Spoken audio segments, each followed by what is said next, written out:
What's up, everybody? Welcome back for some more PGA DFS picks and lineup advice. This time for the very first official major of the year, the 2023 Masters. We're here with some FanDuel and DraftKings tips, best bets, betting market analysis, weather analysis, lineup constructions, everything you need for the Masters. Welcome. I'm Brian Jester, co-founder here at Occupy Fantasy, and I'm joined by a special guest today. He only comes around every so often on these videos, even if we can't actually see his face. It is the one and only Niromada, the PGA DFS writer at Occupy Fantasy. Niro, what's up, buddy? How's it going? Good man. It's Christmas week for golf lovers. So happy Christmas, happy Masters week to everybody. Absolutely. So, for those of you who know Niromada, he writes our daily plug every single week at OccupyFantasy.com, gives his best plays, gives his lineup construction tips, what the course characteristics are. Basically, everything I try to convey in these videos times 100 because Nero has the expertise. And Nero, maybe we have a lot of new viewers since the last time you've come on here. Maybe just a very quick background on what makes you so good at analyzing PGA DFS. Sure. Well, thank you for saying that. Some months, some years even. I don't think that that's actually true, but for the most part, it is. Yeah. Briefly, as I've said in some of the podcasts we've done, I played DFS since the draft street days, so 9+ years. Growing up, I was around golf all the time. I caddied for a long time. Caddied in some amateur tournaments and some other areas, so I have a feel for tournament golf and what it takes to win golf tournaments and that kind of thing. So yeah, I put those two things together, and that really put me down the PGA DFS rabbit hole deep, for a long time ago, and I've stayed down there. As we all have recently. So we do have an interview with Niromada that he talked about. I'll link that in the description below where he talks about a six-figure win and some other DFS strategies. So maybe once the Masters begins, you can go check that out. Again, that link is in the description. So what we normally do in these videos, what I normally do, and Niro's going to help me out this week, is we analyze the betting markets, what's important for this particular course. We discuss the weather, and then we talk about some ownership because it's always important to have lower owned options to win your GPPs. This week is especially difficult because of the shortened field, but we'll get into all that. So let's get started. And Nero, I guess let's start with the course itself, the Masters. And we're down at Augusta. I think a pretty famous course, as you wrote in the plug. Any casual golf fan knows anything about Augusta. But has anything changed? And really, for those who maybe have forgotten or just don't know, what really is important to be a great golfer here at Augusta? Sure. Yeah, I mean, they tweak the course every single year. Like, so, this year they added a new tee to 13. So 13 is the par five, dog leg left over the creek, around the creek on the left side. It's going to be harder to reach into this year. They've tweaked a few of the greens and made some other small changes, but that's the biggest thing. But the overall course characteristics really don't change. The like three most important things. Well, there's four of them actually. First one is approach play. Greens are heavily contoured. They're super fast, and they're kind of separated into quadrants. So you're really forced to hit the ball to a specific area of the green in order to get it close to a particular pin position. If you can't be accurate with that approach shot and hit it into the right quadrant, you're missing the green. You have a tough up and down. You have a very long putt. All those things come into play. So that's number one. Second one is distance. They mow the fairways from the greens back to the tees to limit the rollout. The course is already super long. It's 7,500 plus yards from the tees that those guys are going to play. And distance matters a lot at Augusta. Last thing with that is there's hardly any rough at all. So hitting bombs and being a little wild off the tee is not penalized at Augusta like it is at the other majors. Third thing, strokes gained around the green. So that's chipping, pitching, all that kind of stuff. People think you have to putt really well to win the Masters. Well, I mean, the truth is, like, you need to have a good putting week to win any week on the PGA Tour. But you see the greens and they're so slopey and they're so fast. You're like, oh my God, this is like great putters should like kill it here. The truth is, it's actually the around the green stuff. The greens are so fast and so slopey that even good putters miss 4 footers, 5 footers at Augusta all the time.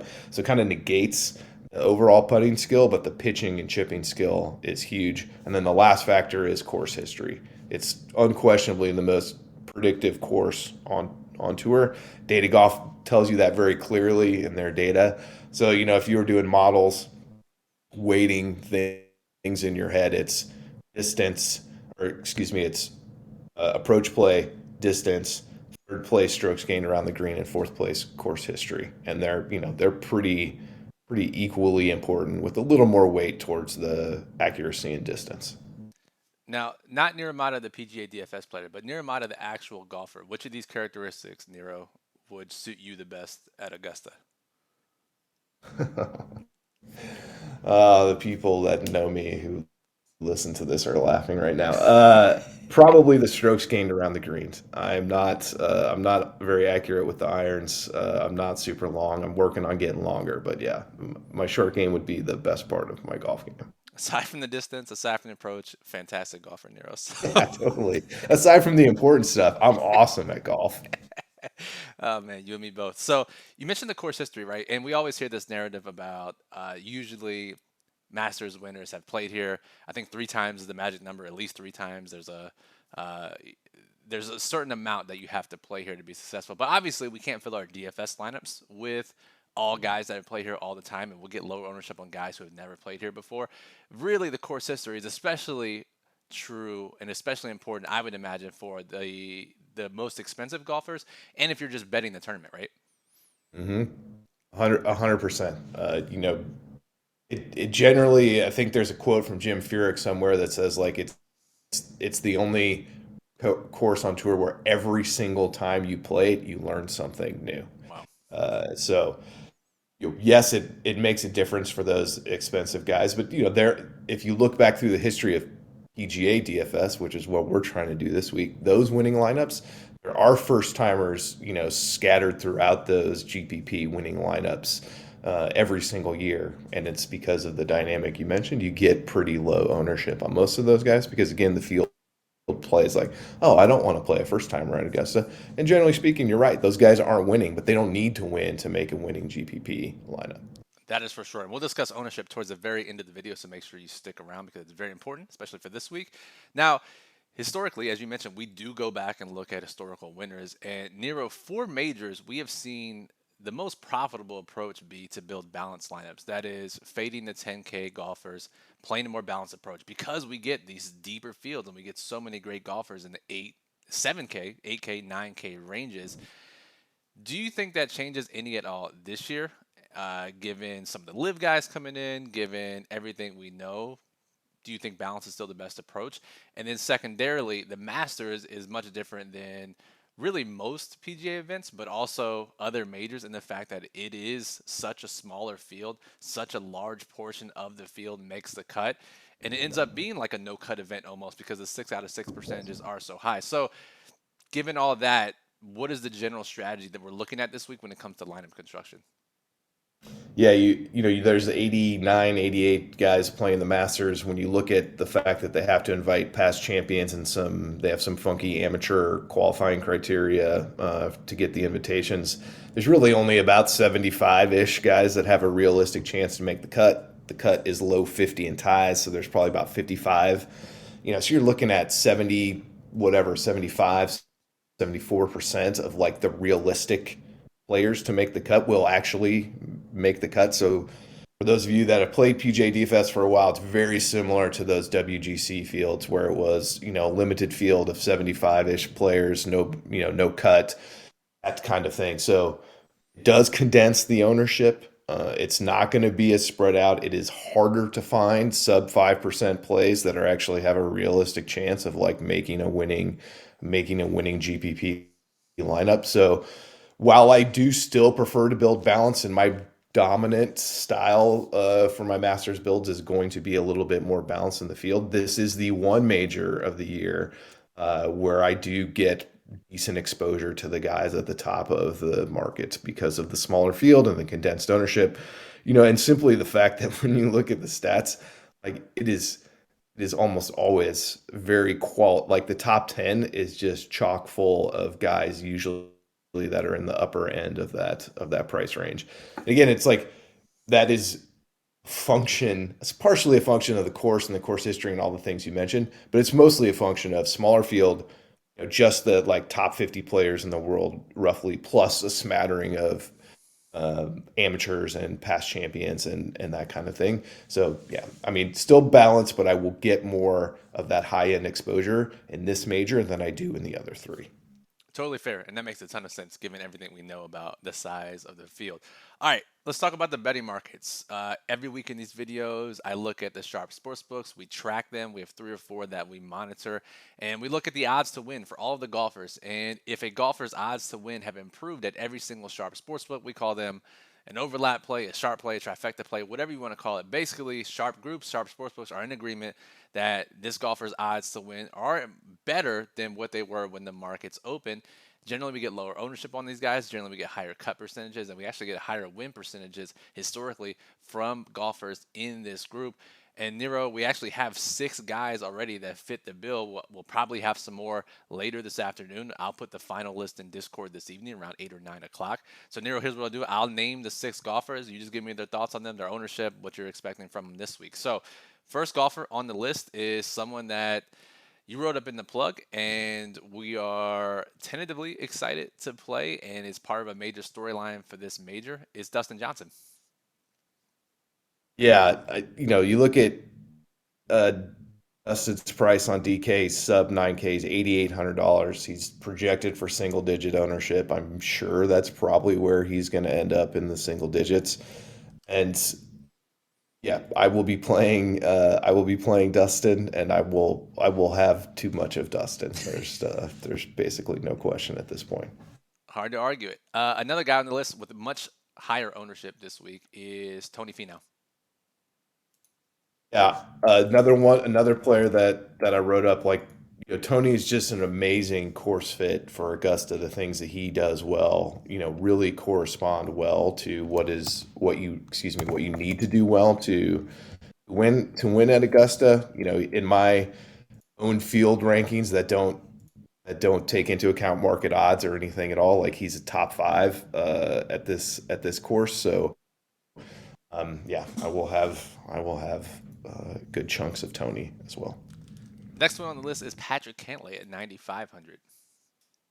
Cantley's the one who doesn't actually have great course history here, but as a value play, like he's tough to ignore. Um, I will definitely. I don't know that I'll match the field on Cantley, but I'll probably get pretty close. What's his projected ownership right now? 17%. 17%. Okay. And then the final two, actually, as I said, we had 6. The list actually updated as we started recording the video, so we have just 5 right now. And the final two, Nero, which is rare to see and actually matches your point about being more willing to play guys at the top of the salary board this week compared to other majors, it's Scotty Scheffler and John Rahm, two of the best golfers in the world. Yeah, when you said that, I was like, this actually is a great example of this. When you do these videos every week, the trifecta plays, you almost always inevitably you have way more players from the mid to upper ranges of the odds versus the real low owned odds players. And then you look at this week at the Masters, and it's all just like stud golfer, stud golfer, stud golf. So yeah, I will have both Scheffler and Rahm. I'll have more Rahm than I do Scheffler, just from a straight game theory perspective. There's the three big players this week: Scheffler, Rory, and Rahm. They have the three lowest odds by far in the market, but Rahm is projected for decently less ownership than Scheffler and McIlroy. And so yes, Scheffler and McIlroy, do they have a better chance to win than Rahm does? Yes, they do. Do they have as much of a better chance to win as the difference in their projected ownerships from John Rahm? Like, I say no. Absolutely not. And Rahm, pretty high owned every time he's been in the field, except for a couple weeks ago. We got him at sub 15%, and he promptly withdraws in round 2. So let's pray that we don't get the withdrawal on the lowered ownership week once again for Rahm. But I agree with you there. It's hard to argue the ownership discount you get from Rahm from those other two guys around him. So Yeah, I have a model that I run on my own. It's just straight course history. Takes basically very few other things into account. A little bit about current form, but mostly course history. And Rom sits number one in that model, despite never having won a green jacket. He just has, almost every time he plays, he's in the top five or the top 10. all right, we'd love to hear that. So the other thing that we have to discuss this week, Nero, is the weather, which is an issue or at least a topic of discussion every week in PGA DFS. But especially this week, mostly because of the rain. I'll bring up Wind Finder here, which is our trusted resource for wind, speed, and direction when it comes to PGA DFS. And Nero, we see some heavy winds during times, Friday and Saturday. But mostly it's the rain here that could cause delays. Does this really have an impact in wave stacking, which we talk about every week when it comes to playing guys only from certain T groups on Thursday or Friday? Or is it more so going to affect the course and how the guys have to play it? Definitely going to affect the course more. The wave stack, especially at the Masters, again, smaller field, right? Only 89 players. You get to the weekend, there's only 55 of them ish, roughly, that are playing. Like the tee times are condensed. Like you don't really have 6 hour differences between the time when one guy tees off and the time when another guy tees off. So it's not as much of a factor in the Masters, but really it's like the course is going to be wet more likely than not. They have amazing drainage, and they will get the course playable.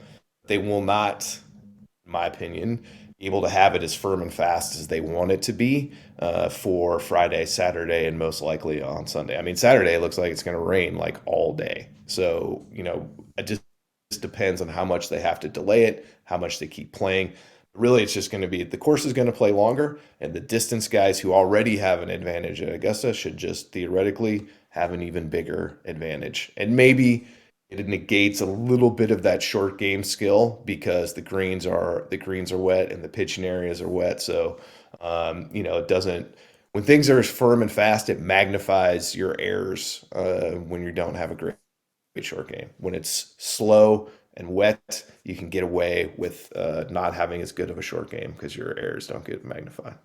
That's really excellent insight. So it sounds like we'll be prioritizing distance a little more and around the green a little less. So just keep that in mind if you're breaking ties or you're deciding golfers. The rain should have an impact in those areas. So, all right, Nero, we'll close out the video here like we normally do, talking about ownership. I will bring up the Occupy model, occupyfantasy.com, our proprietary rankings for all the golfers in the field, projected ownership, FanDuel DraftKings rankings, line moves, historical cut percentages. So I'm actually sorted by projected ownership right now in the Now, hey model. Brian, one second before you do that, let's give me 2 minutes on the live guys because Yes. I want to make a point. I started talking about it with DJ, but I didn't get all the way there. Yes. But I think one of the big storylines this week, what do you do with the live guys? There's 18 of them in the field. Their prices are depressed and their ownership is depressed. I mean, come on, Dustin Johnson sub 9K for less Yes. for $8,800. Go back 12 months ago, 24 months ago, 36 months ago. I mean, that's just absolutely ridiculous. You never would have thought that you would see that type of thing. So I think when I was writing the plug and when I was trying to figure out what to do, one of the things that really resonated with me was, how often in a regular PGA Tour event do I see a player and I say, man, this guy's 8,200 and he's projected for 9% ownership. 6 months ago, he was 9,700 in this other tournament and he was owned 24%. I play that 8,200 guy at 8% like all the time because I say to myself, well, he's not actually that different as a golfer in the last 6 months. Like, yes, is his form poor right now? It is. Is he playing great? Probably not.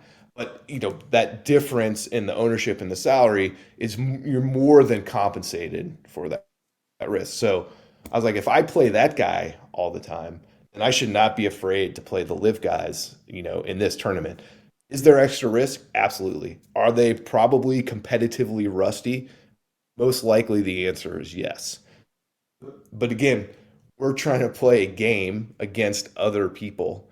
And all the time in PGA DFS, we are trying to find reasons to play low owned players. I think there are plenty of reasons to play the low owned live guys. Now, all the live guys might end up sucking this week. That's 100% within the range of outcomes. But the question you have to ask yourself is, are you being compensated for that risk with the discounted price and the discounted projected ownership? Probably outside of Kepka, who is going to be pretty well owned considering he won the live event last week. The rest of them are all below what they would be if they were playing regular events on the PGA Tour. So I think it's something you have to keep in mind. And I will not be over the field on all of the live players, but my guess is when you look at my portfolio, I will have more ownership of the live guys than regular people, and that's okay. That's a risk I'm willing to live with. And if they all suck, then so be it.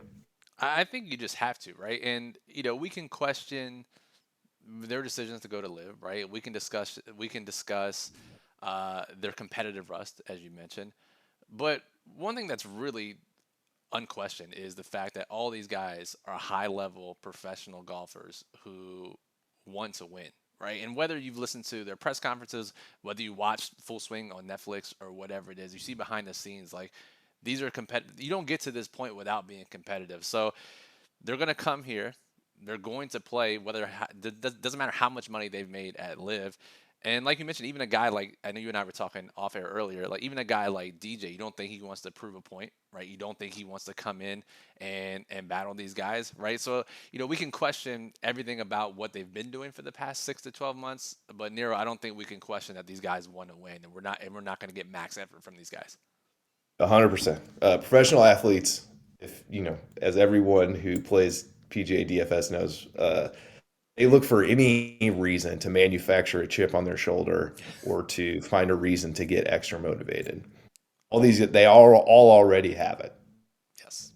So, I don't expect anything other than max effort from all of them. It might not be good enough. They might be competitively rusty. They might not have great finishes. But, I'm always interested when I know for sure I'm going to get max effort and max focus from a person that I want to play in DFS, no matter what the sport is. And that will not be accounted for in projections, which is always huge, especially in this day and age of DFS. So, all right, we'll close out the show here with some ownership. Let's go back to the model here.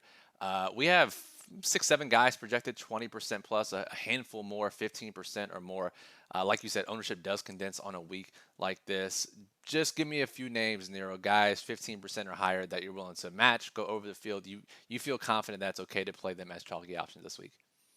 Yeah, as I roll through the model, that would be Sung J M, Tony Finau, Cameron Young from the very top there. Those all plays above that kind of 15-ish, 16-ish% range. That'll definitely match the field or likely even be over the field on those three. I agree with you there. And Nero has some other guys in the plug that fit the bill as well. We have those trifecta plays we talked about. We'll have the Wednesday update later today after this video post. So tons more justification to play these higher owned guys if you look for it. Now I'm going to filter out the model here, guys. 6% owned or less, Nero, and we have some names here, and it's certainly difficult to get sub 5%. We have some actual decent golfers here. One that interests me is Kurt Kitayama, who obviously has some big event experience, right? At one in Bay Hill earlier this year. He ranks really highly in the model for us, just 6%. I want to get your thoughts on him because we've seen him battle against the best players in the world, seconds in other events, runner-ups in other events against some of the best players. So does he have a shot here to top 5, top 10 this event? 100%. If you watched him play at Bay Hill, then you saw him hit drives out of bounds, and that's his big problem is that he's wayward off the tee. And what's the one thing that doesn't get punished at Augusta nearly as much as it does in other courses, and that's being wild off the tee, and that's his big problem. He's very long. I'm assuming that's part of the reason why he ranks so highly in the model, despite not having a lot of like course experience. So yeah, on the surface, he's a very good fit for the course. Love that. And then we got Cam Smith, another live guy, just 6% projected ownership, which, I mean, that to me is just nuts, which Yeah, I don't get. I mean, I get it. Don't get me wrong, but yeah, I think you have to play him. I I just do. any other names on this list of 6% or less guys that interest you? Yeah, Henley is interesting. Gala also interesting. As you work your way down, Svensson should be a pretty good course fit. Keegan Bradley also someone who's great on approach play, long enough to be competitive here. In the in the anti camp of that, like you have someone like Kevin Na who finishes, I think he's finished 3 straight years in the top 20. Another live player who will be, 1% owned. And I mean, who's the longest of them all? Bryson down there, 1%, sub 1%, 7,500, not in good form. Seems to be far from his best. But again, he's two years away from winning a U.S. Open, and probably 15 months away from people thinking that he was going to change the sport and dominate it forever. By the way, 5% of Bryson in your player pool gets you 5x the field. So like you don't have to do much to get well over the field on him. And he said he's healthy now, right? Do you believe that? Is that He's right? healthy. Yeah, he's healthy. He's healthier, we'll say, than he has been. Final guy I'll point out, Nero, if you're looking, I imagine that your course history only model, Cam Champ, who sucks basically everywhere else, but is decent at Augusta, right? Yes, he is. He shows up freakishly high in the course history model. He sticks out, and you're like, that doesn't make sense. So there you go. We say it's tough to find 5% or less options on Masters Week. We just named like 10 of them, so you got plenty to choose from this week. So, Nero, before we get out here, any final thoughts on this event, PGA DFS? Yeah, no, I mean, have fun. It's a great event. I do, for straight DFS purposes, I do prefer the other majors because they're full field. With a cut that eliminates half the field and all that kind of stuff. But there's nothing more fun than watching the Masters if you're a golf fan. So enjoy it, and hopefully some of the information we've provided will help somebody take down some contests. Let's hope so. So, for final thoughts and advice for the Masters, make sure you check out the Daily Plug, OccupyFantasy.com. We brought it up on screen a little bit earlier. It has Nero's best plays for this tournament, a very extensive strategy section, lineup construction tips section, which is invaluable for this time of year. So make sure you go read that after you watch this video, OccupyFantasy.com. The model you saw on screen ranks every golfer. Projected ownership will have one more update this evening. We talked about the overlap and the sharp trifecta plays in this video earlier. I'll give that final update in Discord. Discord is the best way to ask questions and chat with us and other members of the community. OccupyFantasy.com/Discord. That link is also in the description. I'll be in there late tonight. Nero might hop in, but if you have any last minute questions, we'll be in there answering those for you this evening. And subscribe to the channel. We're doing these videos every single Wednesday for the PGA season. Nero will hop on when he can for the majors. So subscribing is the best way to make sure you don't miss a video. Give us a thumbs up if you appreciate the content. Helps us to continue to make more of these videos. And again, we appreciate you. Masters, big week, PGA DFS. So for Nero, I'm Brian from Occupy Fantasy. Thank you for listening, and good luck.